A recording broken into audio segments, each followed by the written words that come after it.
জগন্নাথ দেব যদি একবার চোখ বুজে ফেলেন, তাহলে গোটা ইউনিভার্স কেন মাল্টিভার্সে পুরোপুরি লোডশেডিং। তার উপরে 15 দিন তিনি চোখ বুঝে, তাহলে তো আমরা একেবারে ব্ল্যাক হোলে। কি নিয়ে আলোচনা করতে চলেছি জানতে হলে থাকতে হবে ভিডিওর শেষ পর্যন্ত। যদিও আমি জানি 70% লোকই একভাবে স্থির হয়ে একটি ভিডিওতে থাকতে পারে না, 30% পারেন সেই ধৈর্য রাখতে। দেখা যাক আপনি কোন দলে। আসলে কদিন আগে অনুষ্ঠিত হলো শ্রী শ্রী জগন্নাথ দেবের স্নান যাত্রা। আমরা সকলেই জানি 108টি পবিত্র কলসে জল দিয়ে প্রভুকে স্নান করানো হয়। তারপর তার জ্বর আসে, প্রভু 15 দিনের জন্য বিশ্রামরত অবস্থায় থাকেন। কিন্তু আজকাল সোশ্যাল মিডিয়াতে দেখছি জগন্নাথ দেব ঘুমিয়ে আছেন দু চোখ বন্ধ করে, কোথাও বা ঘরের খাটে, কোথাও বা সমুদ্রের বালুকায়। আসলে জগন্নাথ দেব কখনো চোখ বন্ধই করেন না। তার বড় বড় গোল গোল চোখে তিনি দেখেন গোটা বিশ্বকে, আমাদের সমগ্র ইউনিভার্সকে, মাল্টিভার্সকে। তার চোখে কিন্তু কোনো অক্ষি পল্লব নেই।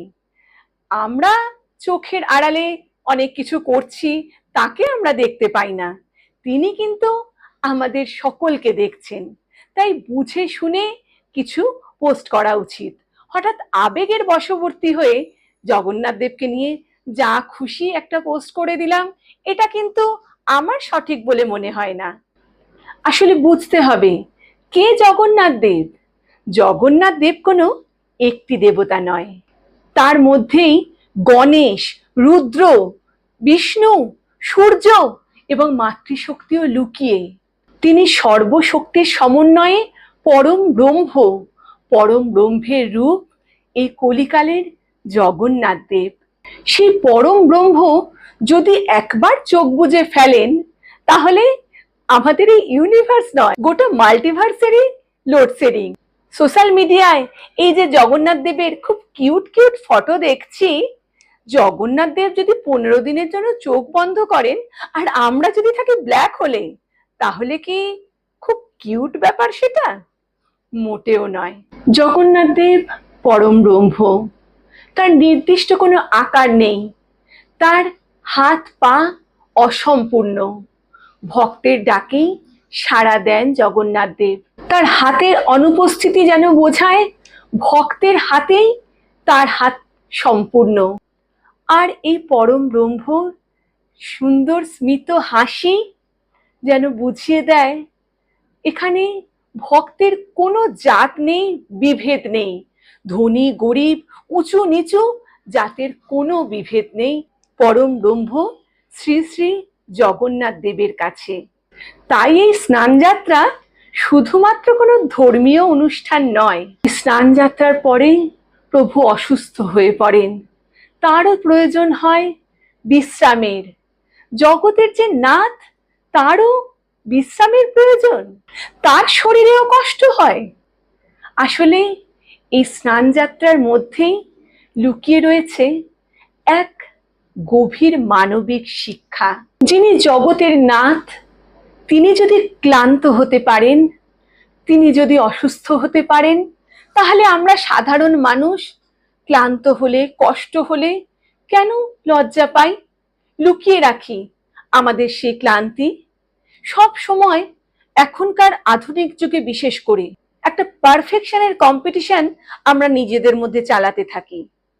চারিদিকে আমরা মানুষরা নিজেদেরকে নিখুঁত প্রমাণ করার এক অভিনব চেষ্টা চালিয়েই যাচ্ছি।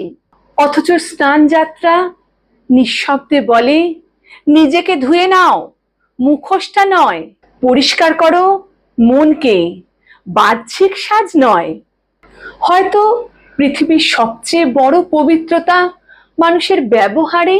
তাই যদি আমরা নিজেদের ভেতরের ঘৃণা, অহংকার, স্বার্থ এগুলোকে সরিয়ে ফেলতে পারি, ধুয়ে ফেলতে পারি, তাহলে আমরা স্নানযাত্রার এক সুগভীর অর্থ খুঁজে পাই। পুরীর জগন্নাথ ধামের কথা তো আমরা অনেকেই জানি। এছাড়াও কলকাতায় আরো নানা জায়গায় আমরা জগন্নাথ দেবের মন্দির দেখেছি। জগন্নাথ দেব শুধুমাত্র একটি মন্দিরের দেবতা নন, তার কাছে পৌঁছানোর পথ একটাই। ভক্তের আর ভগবানের ডাক যখন সমান হয়, অর্থাৎ ভক্ত আর ভগবানের মধ্যে ভালোবাসা রথযাত্রার দিন মিলে মিশে একাকার হয়ে যায়, তখন ভেদাভেদ থাকে না। ব্রাহ্মণ, কামার, কুমোর, মুচি, মেথর, জগন্নাথ দেব সকলের মধ্যে বিলীন হয়ে যান। এখনো পুরী ধামের ওই মূর্তির কথা ভাবলে গায়ে কাঁটা দেয়, চোখে জল আসে। আপনারা যারা জগন্নাথ দেবকে দর্শন করেছেন তারা আমার সাথে একমত হবেন। কি অদ্ভুত টান আছে না ওই দুটো চোখের মধ্যে!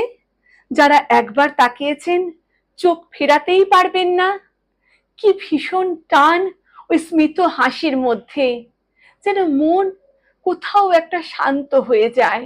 প্রভুর কাছে প্রার্থনা, প্রভু তুমি সকলের ভালো করো, রক্ষা করো তোমার এই বিশ্ব ব্রহ্মাণ্ডকে। তাই সবাই একসঙ্গে একবার বলুন, জয় জগন্নাথ।